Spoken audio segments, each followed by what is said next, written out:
Hello everybody and welcome to, I guess, part 2 of a tutorial on how to make a realistic environment or a simple environment in the Blender game engine. So this tutorial is more on, now that we have our little scene here, how we can kind of detail this this texture here, this ground. So there's a couple things I want to show you. Firstly is some texture painting. Secondly is some particle systems. So we will start off with the texture painting. So what I'm going to do is essentially head into texture paint mode. Well, we want to make sure we're in solid, and then over to texture paint mode, and then let's also go into our materials and let's add a new texture to actually paint onto. So let's go ahead and bake a new one, and we'll call this ground map.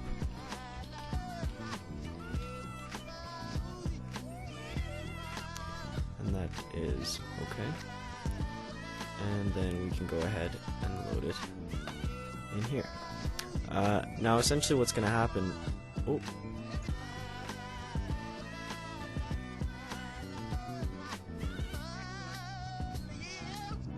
Is I'm gonna crash my Blender. There we go. Well, first off, we want to reset this UV because it's too big for our liking. Actually, we don't want to do that. What we want to do is duplicate that UV and reset this one to be within the bounds. Then what we want to do is now add some kind of path through our forest here, or through our scene here, so that we have some reason to not have trees or rocks in an area. So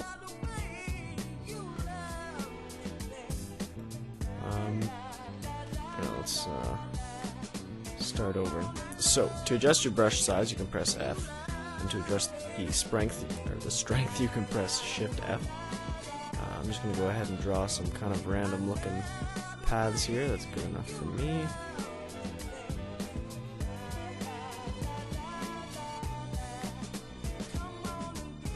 Alright, good enough. Now what we want to do is we have this nice looking UV here. We want to apply it so we can actually see it. So let's go ahead and save this. Now I know that it doesn't look like much now, but trust me, this will do something in a bit. And we want to go ahead and make sure this is using the proper UV map. And we'll go into object mode here. And we can load ground map. I'm not sure why it's not. There we go. Okay. So then what we can do is head into this top mode and select our faces, and basically select our path. Then what I'm going to do is inverse my selection by pressing Control I? Yeah, okay, it's Control Shift I in Photoshop and Control I in Blender. And then what I'm going to do is assign these vertices, let's go Control Numpad minus, oops, is it Control? Yeah, there we go, to remove or reduce that selection. And then what we want to do is actually apply these to a new vertex group, which we're going to call forest. Alright. And then what we can do is head into texture mode here, and we can go ahead and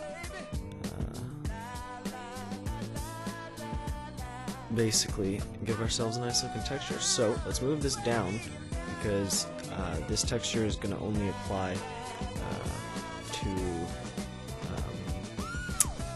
a dirt texture, like a path or something like that. So let's go ahead and apply a dirt texture. Let's go ahead and do the ground here.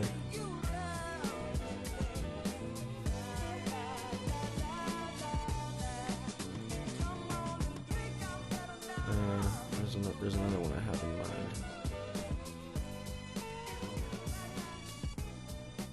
Yeah, okay. And we'll go ahead and use this UV map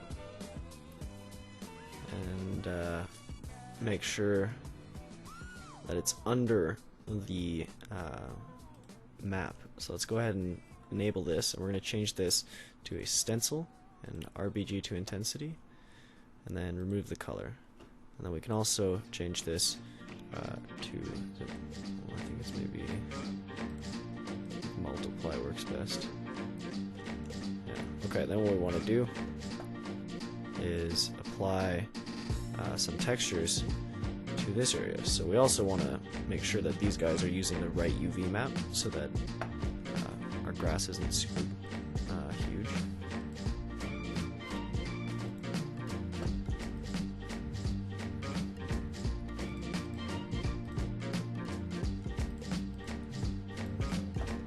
We're having a party, dancing to the music played by the DJ on the radio. The cokes are in the icebox, popcorn's on the table. Me and my baby. Okay. So we've got this little scene now with these kind of dirt patches going through. And what's nice about these masks is it's really easy. I mean, if I want to change it, I can just go in and texture paint some more white somewhere, and it'll do it for me. And you can see it kind of blends it for you as well, which is really nice. And you can add more specific texture maps, like you could have sandy areas or rocky areas. But what I'm going to show you now is how to paint the foresty area and not the path. So what we want to do is essentially put some trees and some rocks and stuff like that. So if you don't know how to make assets like that, you can go over to astrumnetwork.com, where I have a couple tutorials on making trees and rocks and stuff like that. But essentially, we're going to go into our realistic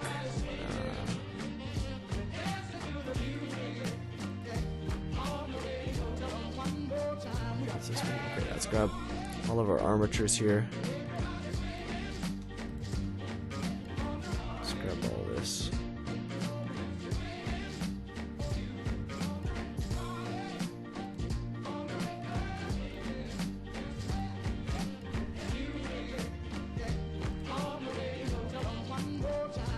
Alright, let's bring all this stuff in. And you can see it's on its side. Now there's a reason for this, and the reason being is because you want these to orientate themselves properly when we bring them in to our particle system. If you don't do this, they won't. I don't know why. It's just something that they do weird. Okay. I'm also going to delete a bunch of these little thingy-bobbers, because these are just little bits that got brought in. Okay, so let's pretend that these are on their right axes here, but we have all these little assets that we want to bring into our scene now. You know, these rocks, which there's a tutorial on how to create these rocks, there's a tutorial on how to create these trees, and there is a tutorial on how to create this tree. And all of these should be animated. I guess we'll find out later. Anyway, are they rigged to be, are they set to animate? Let's see. Yep, okay, they should be. But before we can do that, we need to set some level of details, because if we don't, this is going to be ridiculous. It's going to be, I mean, it's going to be insane. The amount of like polygons that are going to be in our scene at one time, it's going to be just way too much. So what we need to do is essentially add some level of detail. So if you go over into your object panel here, you'll see you have a lovely level of detail panel. I think ever since Blender 2.74 or 5? I think 5. But it is a lovely little feature that makes making games a billion times easier. So what we want to essentially do is just generate a level of detail. And you can see what that does is just create some lower poly meshes that it's going to replace this mesh with at a certain distance. And you can override these distances right here. So 25 is good for that. But actually, I'm going to set this to 50. And this one I'm going to set to 75. And then what I like to do is I like to have an empty object to essentially remove my objects, if you will. So if you ever want to do that, you can just add a cube and delete all the vertices of it and just call this empty. And then what we can do is, you know, at 100 it's going to get replaced with the empty one. But this rock here obviously doesn't look that good. It's way too pointy. So if we want to reduce that, we can just change that slightly in the decimate modifier over in this modifiers panel. And essentially we're just going to do that exact same thing for these rocks here.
Alright, ladies and gentlemen, so as you can see, I've got some different foliage and trees and rocks I can put into my game, and they are all ready to go.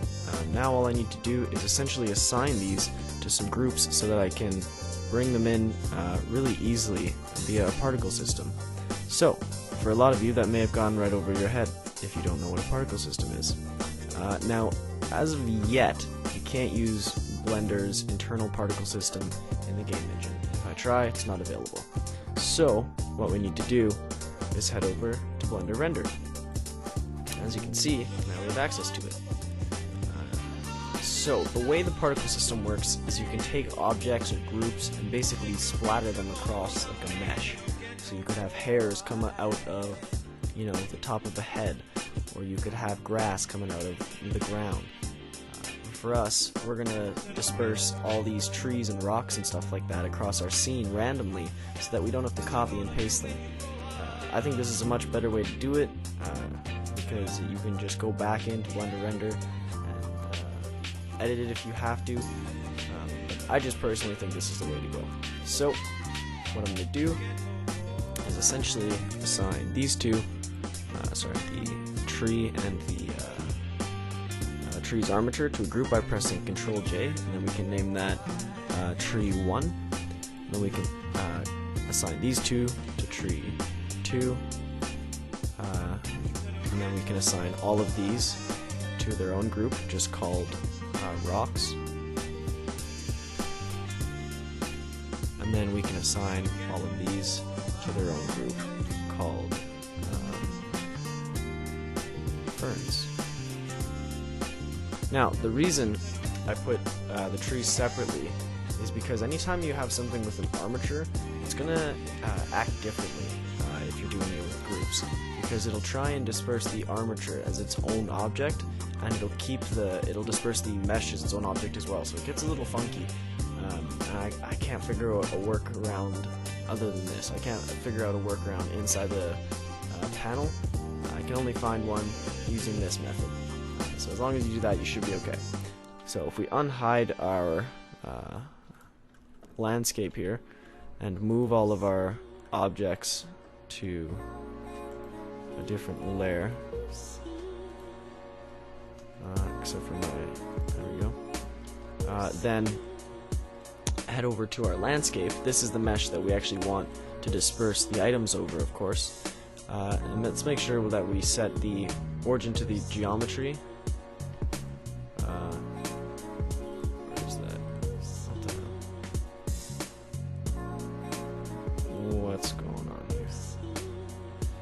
can't do it in edit mode anymore. That's right. Okay. Then what we need to do is head back into our particle system, and we can actually start playing with it. So we're going to go ahead and add a new hair particle system, advanced, and we're going to set the type to group. And this first one, we can go ahead and call this first particle system, let's call it ferns. Just name that ferns.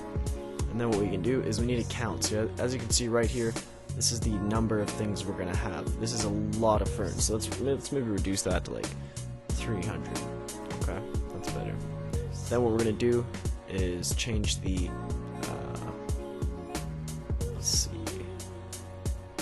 actual group. Yeah, I think it's 2 ferns. Okay, and then we need to have them orientate from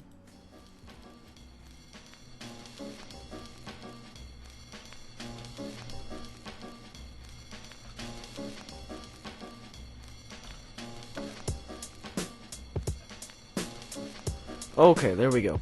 So this is what I mean, you guys. Sometimes it takes, 15 minutes of messing around with the normals to get this going properly. But once you kind of get the hang of it, it gets easier, trust me. If you're having clipping issues, you can always move the origin of your mesh lower, or you can see I've hyper-extended the bottom of these trees. There's a reason for that, and so that they're always touching the ground in-game.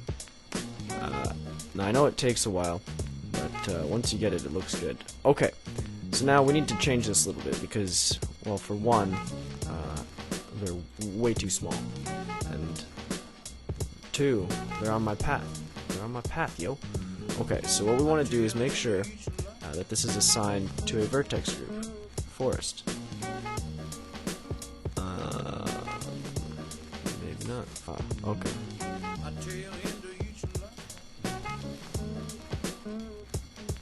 So, silly me. You actually have to... Isn't there more to it? I feel like there's more to it. Yeah, there's more in here. I'm partially colorblind, guys, sorry. Okay. Let's then assign this to the forest. Now, if we go back into this panel here, there we go. Now you can see it's kind of listening. There we go. So now what we want to do is turn up some random size and then the general size so that they're quite a bit larger. And I think that looks a lot better. And now we can bring some rocks in here and some trees in here and make this really pop and bring it alive. So because the rocks don't have armatures, we can pretty much use the same particle system that we used for this one. So to do that, you can just bring it in, duplicate it, let's call this rocks, and then we can change the group to rocks. You can see it's a little bit of an issue because they're all, if I go to forest, they're all spawning in the same spots. It's a random seed. So how we change this is just use a different seed. We also probably don't need that many rocks. We can probably get away with 150 rocks.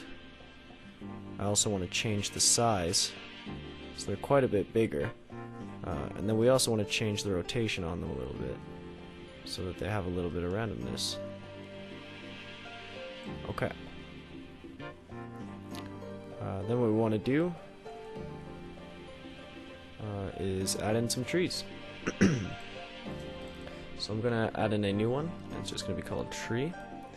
And it's going to be essentially a copy of rocks. And we can just go ahead and call this tree 1. And the group is, of course, going to be tree 1. And it's going to be on forest. And now we need to do whole group, so it spawns the whole group together rather than everything separately.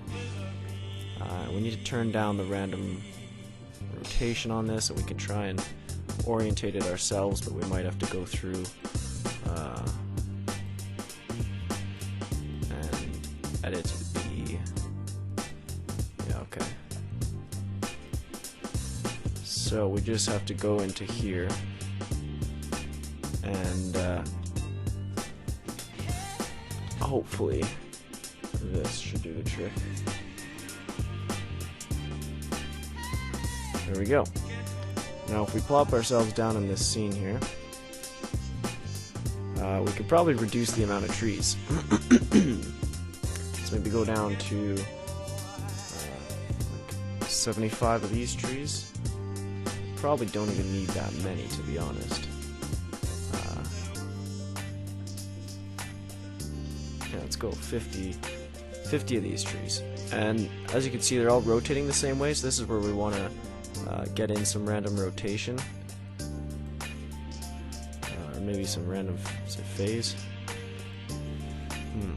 Okay, so maybe we want to do this a little bit differently so we can get some random rotation. Well, even that looks pretty good. And then what we want to do, let's change some of the size, because these are really big trees. So let's change the general size of these a little bit.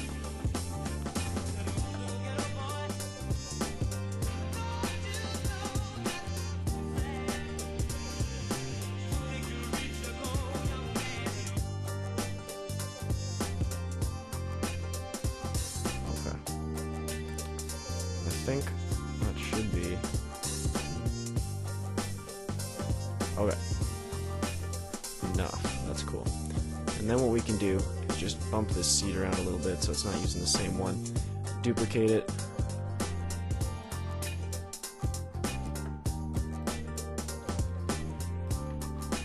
Grab our other group. Let's just change this to something random. And then, as you can see, it kind of bleeds a little bit, which, that's fine. And sometimes you will get trees that intersect with each other and stuff like that. But in my opinion, this is definitely easier than going through and adding all these by hand or something crazy like that. So, alright. This is looking pretty good. If I go ahead and press play here, it all disappears. So we need to actually apply this. So if we head over to the modifiers panel, you see we have this particle system. Make sure you have all your settings finished before you press these very special buttons. Because after you do that, you can't really go back and change any of that. Alright, so none of this is going to animate, but at least you'll be able to get an idea of what it will look like. Alright, let's get a better view on this.